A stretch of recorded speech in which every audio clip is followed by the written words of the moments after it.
Monday, April 4th, 4/4, 8:46 a.m. This video was not on my agenda for today, but I could not pass up the opportunity to address something.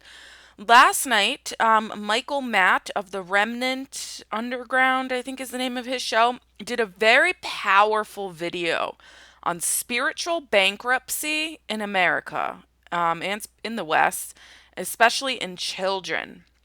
And Michael Matt is one of these guys. I have a lot of respect for him, by the way, but he does tend to oversimplify some issues and make things a little more simple than they really are, especially with some political things like this war in Ukraine.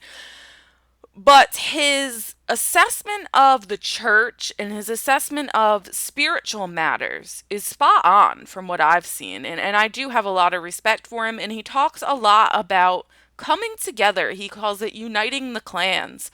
And he's a man of action. I view him as a man of action. Even if he's not perfect, I view him as a man with a good heart and a man of action. And I have a lot of respect for him. And so last night he did probably one of the most powerful videos I have ever seen him do. And at one point, it even looked like he was getting emotional, and what he was saying was bringing him to tears. I was emotional when I was listening to it. So I'm going to post a link to that below. Go watch that and then maybe come back and watch me. You can fast forward. We're at 1:35, so you can skip this and fast forward. But I want to address something. So he points out the problem, but he doesn't. Obviously, there's natural solutions and things like this, but I want to address the supernatural solution to this issue of spiritual bankruptcy in children, especially. And this is a topic that is so close to my heart because I was one of these spiritually bankrupt children. By all means, lived a pretty normal existence, but very secular in the public schools. Now, the only saving grace, and I truly believe this for me personally, was simply the fact that I grew up in a heavy Italian Irish immigrant area. And so, while most of the people I was surrounded by were simply just cultural Catholics, we did a lot of things differently just because we were immigrants, only a couple generations, third and fourth generation immigrants. For me, my generation is third and fourth generation from the area I grew up in. And if you look up my area on the US Census or whatever, it's like the third most Italian area in the country. So there was a just that was the bonds. We all did the same things. And so when I left that, I started questioning, like, why does nobody else know what crab sauce is? Like, why does nobody else eat fish on Christmas Eve? Why don't people make the pizzagane, the Italian Easter pie on Easter? Why does nobody know what that is? Why why do we eat corned beef and cabbage on St. Patrick's Day? Like, who's St. Patrick? So, I'm a naturally curious person. So, once I left my little bubble and realized that the world does not operate the way my bubble operated, I began to question things and I wanted answers. Like, why did I grow up doing these things? And it all stemmed back to the church. Everything.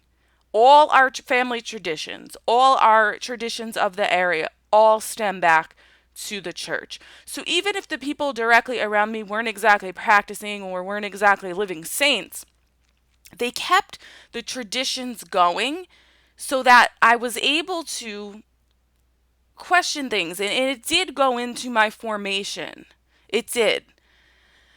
But in a lot of ways, I was spiritually bankrupt, although I feel like that was a real saving grace for me to understand, wow, like, I know we do the Feast of the Seven Fishes, but, like, what is that? And then I would research it and be like, wow, that's amazing. That's from the church. This is why we do that. And other cultures have these same, like, Polish people have their own traditions and whatever. It was just the area I grew up in was predominantly Italian, and those are the traditions that took over. Um, and so, but a lot of kids don't have that, especially because just the nature of America now, everybody moves away. Like, I don't live where I grew up. So if I didn't keep those traditions going, and especially as the only girl, I'm surrounded by male cousins, I'm surrounded by brothers. So, like, especially the cooking traditions, like, if I don't keep those going and pass those on to my daughter, they're dead. And that's what's happened to a lot of families, unfortunately. And so not only are they secularized in the way that they're not practicing the faith, they've cut themselves off from even their cultural traditions that are mostly founded on the church, at least in the Northeast, the immigrant wave I'm talking about. And so we have this whole generation of just spiritually bankrupt children.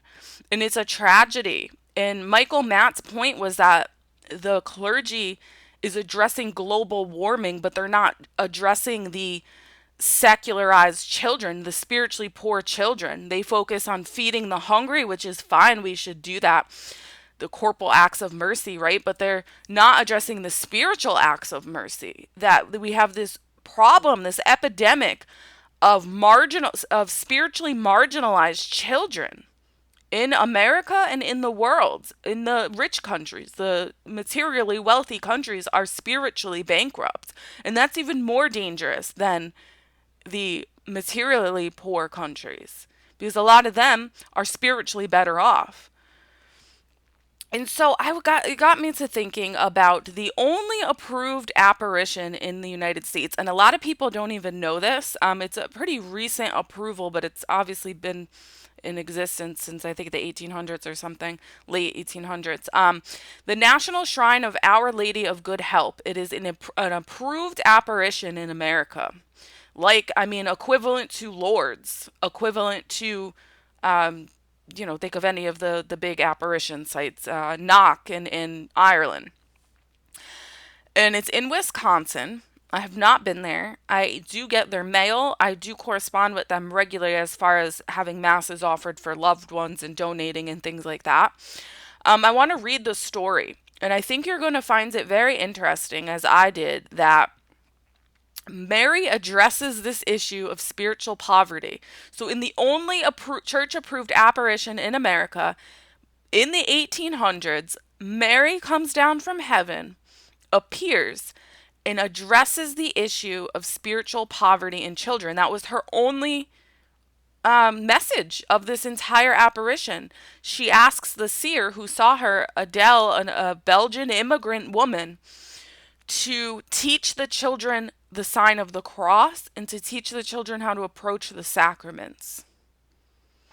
And so this is prophetic, because I look at somebody like myself whose family was always Catholic, and somewhere along the way in my life that got ruptured. Nobody taught me how to approach the sacraments. Nobody taught me how to make the sign of the cross. By the grace of God, I was able to come back into the church as an adult, but I was almost lost to the world for a long time there. And some kids are not as lucky, as fortunate or as blessed as me, and I'm seeing it all around me, especially in where I'm at. Because I am in an area, a transient area. I am in an area that people move to. I'm in Myrtle Beach, South Carolina. And people move from the north and leave their traditions in the north. They move to the south, and there's this whole world of Bible-based and non-denominational churches opened up to them, and they go and use them as social events to make friends. And they forget about their Catholic faith. And so there's whole generations down here of kids whose family's historically Catholic that it's ruptured now with them. And they know nothing. And they're not going to get it from the culture like I did, because this is not a Catholic culture. This is a Bible Belt culture, which isn't a culture. The Protestants, I'm sorry, but you don't have a culture. You just don't. You can sit around and talk about the Word of God all you want, and in a lot of ways that's better than nothing, but you don't have a culture like Catholicism. You don't have traditions. Any traditions that you have been taken from the Catholic Church. So, that's my rant. I'm very passionate about it. All right, so let's see what she has to say. This is from the website championshrine.org. So it's in Champion, Wisconsin. And it says, Lourdes, Fatima, Guadalupe, and Champion, Wisconsin are All are part of a select group of places worldwide where the Blessed Virgin Mary is believed to have appeared. In America, the National Shrine of Our Lady of Good Help at Champion covers the peace-filled holy ground deemed worthy of belief by authority of the Catholic Church that Mary, the mother of Jesus, appeared, identifying herself as the Queen of Heaven who prays for the conversion of sinners. Mary appeared in October 1859 to a Belgian immigrant woman, Adele, on the grounds of Champion Shrine where the town was known as Robinsonville. According to the direct accounts of those who worked with Adele throughout the years of her mission work, she was instructed in a series of locutions by Our Lady to make a general confession, pray and offer communion for the conversion of sinners, and to gather the children in the wild country to teach them what they need to know for their salvation. She further instructed Adele, very specific, to teach the children their catechism, how to make the sign of the cross, and how to approach the sacraments. Mary ended by saying, "That is what I wish you to do. Go and fear nothing, I will help you." These locutions by Our Lady of Good Help became the foundation of a lifelong legacy of catechal, I don't know how to say, mission work by Brees with local families. She traveled on foot in a 50-mile radius around the present-day shrine to teach and instruct, as she was told by Mary. Adele's father later built a chapel on the apparition site where she also began her teaching work. On October 8, 1871, almost 12 years to the date of Mary's last appearance, a Midwestern drought caused two of the worst fires in American history, one in Chicago and the other in Wisconsin.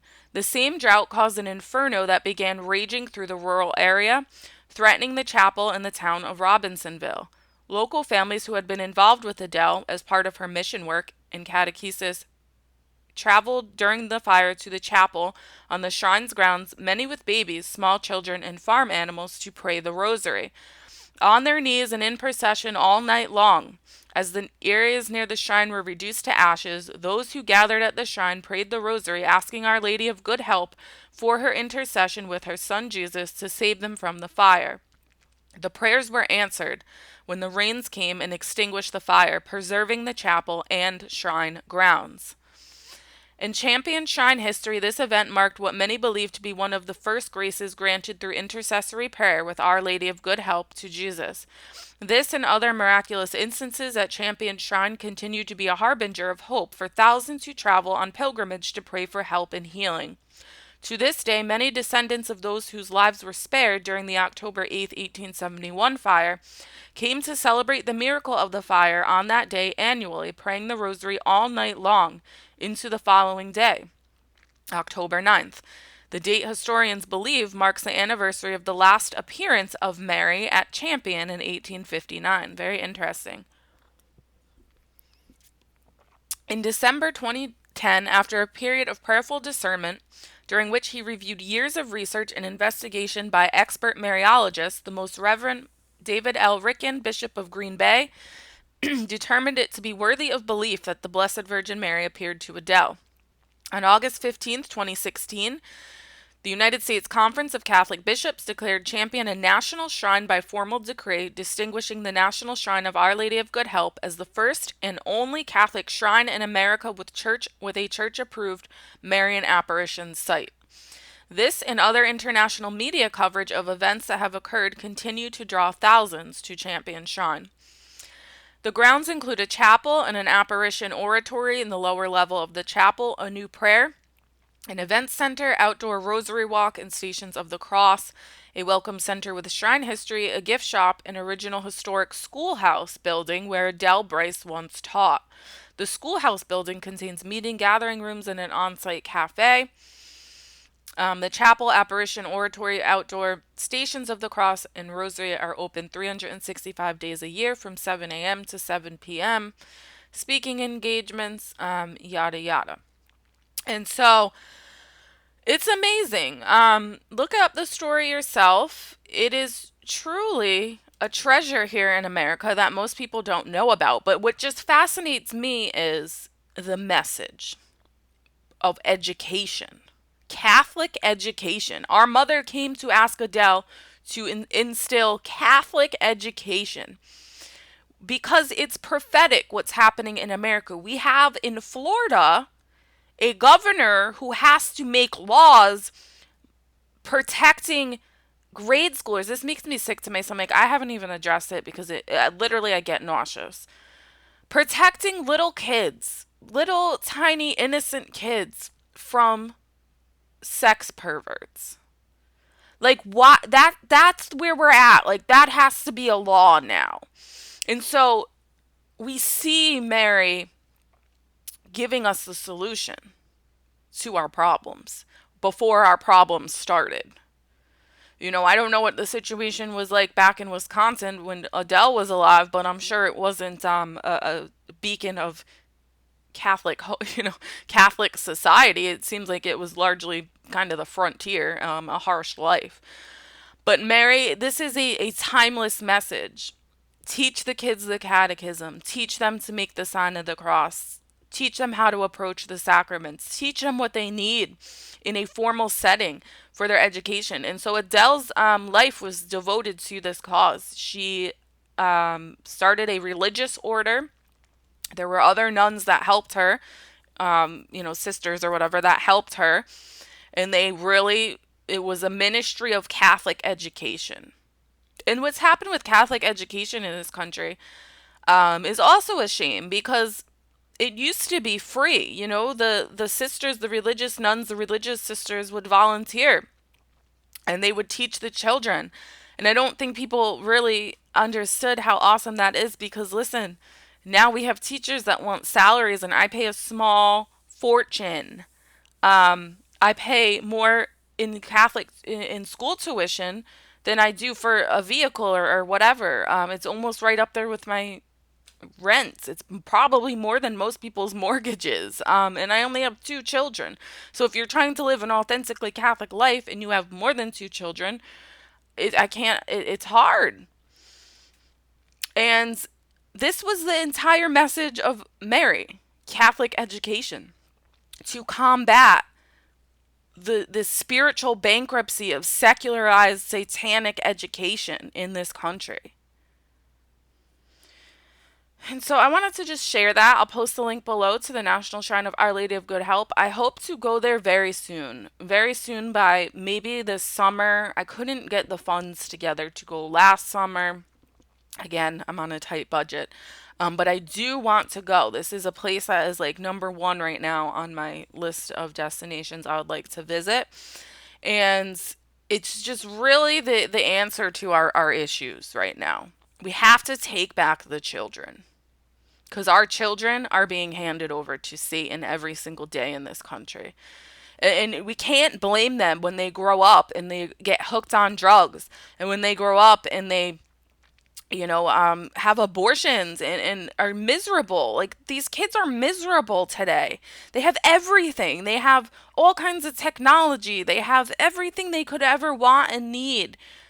And they're miserable because they're spiritually bankrupt. They're cut off from their creator, and it's a tragedy. It is far more tragic than what's happening in Ukraine. It is far more tragic than pretty much anything, maybe other than abortion. So, that's my rant. Watch the Michael Matt video. Check out the National Shrine of Our Lady of Good Help. And let's do our part to teach children what they need to know about their salvation. And I know that's a hard mission, especially now, because you don't want to overstep. So if they have parents that aren't doing a particularly good job, you don't want to overstep. So the best thing to do is to build a relationship. Don't preach at people. Don't preach at kids. Build a relationship. I, again, go back to food. Let me share a zapple with you. But before we eat the zapple, let me tell you about why we're doing this. And that was what was missing from my life. Like, we did all these things, but I don't even think my family knew why we were doing them. It's just what we did. And so I take the approach of, we're going to have the Feast of the Seven Fishes. Let me tell you why. We're going to eat a zapple, a pastry on St. Joseph's Day. But before we do that, let's pray to St. Joseph. And, did you know that St. Joseph is the foster father of Jesus, and that he's the protector of the church and you can invoke him and ask for his help. The kids eat that stuff up. Like, these kids are so, they know nothing. They know nothing about heaven. They know nothing. Even the ones that attend mass weekly, like, it takes more than that. It has to be a consistent effort. It doesn't have to be miserable. Like I said, I like food. I like to bring food into it. Like, this is why we do it, and this is where this came from. You make it fun. Like, you don't have to be miserable about it. You don't have to be the mean nun up there with the ruler slapping hands. Like, so anyway, I'll get off my high horse now. But let's all take this into consideration as we go about our day to day activities and come in contact with people around us, especially children. Because these kids have no chance. If nobody intervenes for them and teaches them, they have no chance. They will be lost in the culture. And they'll only be pulled out of it by the grace of God. So, Joan of Arc Media out.